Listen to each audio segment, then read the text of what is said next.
144 ವರ್ಷಗಳ ನಂತರ ಮಹಾಕುಂಭ ಮೇಳ ಪ್ರಯಾಗರಾಜದಲ್ಲಿ ನಡೀತಾ ಇದೆ. ಸೊ ಹಾಗಾಗಿ ಒಂದು ವಿಶೇಷವಾದಂತಹ ಒಂದು ಪ್ರಯತ್ನದ ಪ್ರತಿಫಲವಾಗಿ ನಮ್ಮ ಶಿವಮೊಗ್ಗದಿಂದ ವಿಶೇಷವಾದಂತಹ ಒಂದು ರೈಲನ್ನ ಪ್ರಯಾಗರಾಜ್ಗೆ ಬಿಡುವಂತ ಒಂದು ಅವಕಾಶ ನಮ್ಮ ಮೋದಿಜಿಯವರ ಸರ್ಕಾರ ನಮಗೆ ಅವಕಾಶ ಮಾಡಿಕೊಟ್ಟಿದೆ. ತಮ್ಮೆಲ್ಲರ ಪರವಾಗಿ ನಾನು ಅಭಿನಂದನೆ ತಿಳಿಸ್ತೀನಿ. ನಾಳೆ ಶನಿವಾರ ಫೆಬ್ರವರಿ 22ನೇ ತಾರೀಕಿಗೆ ಸಂಜೆ 4:40 ಹೊರಡುತ್ತೆ.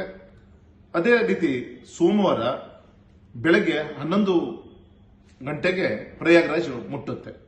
ಅದಾದ್ಮೇಲೆ ಮತ್ತೆ ಮಾರನೇ ದಿನ ಮಂಗಳವಾರ 25ನೇ ತಾರೀಕಿಗೆ ಬೆಳಗ್ಗೆ 5:45ಕ್ಕೆ ಹೊರಡುತ್ತೆ. ಗುರುವಾರ ಬೆಳಗ್ಗೆ 6:40ಕ್ಕೆ ಶಿವಮೊಗ್ಗ ರೀಚ್ ಆಗುತ್ತೆ. ಹಾಗಾಗಿ ಈಗಾಗಲೇ ರೈಲ್ವೆ ಚಾರ್ಟ್ ಅಲ್ಲಿ ಈಗ ಆಲ್ರೆಡಿ ಆನ್ಲೈನ್ ಬುಕಿಂಗ್ ಈಗ ಆಲ್ರೆಡಿ ಶುರುವಾಗಿದೆ. ಮೋಸ್ಟ್ಲಿ 1 ಗಂಟೆಯಲ್ಲಿ ಪೂರ್ತಿ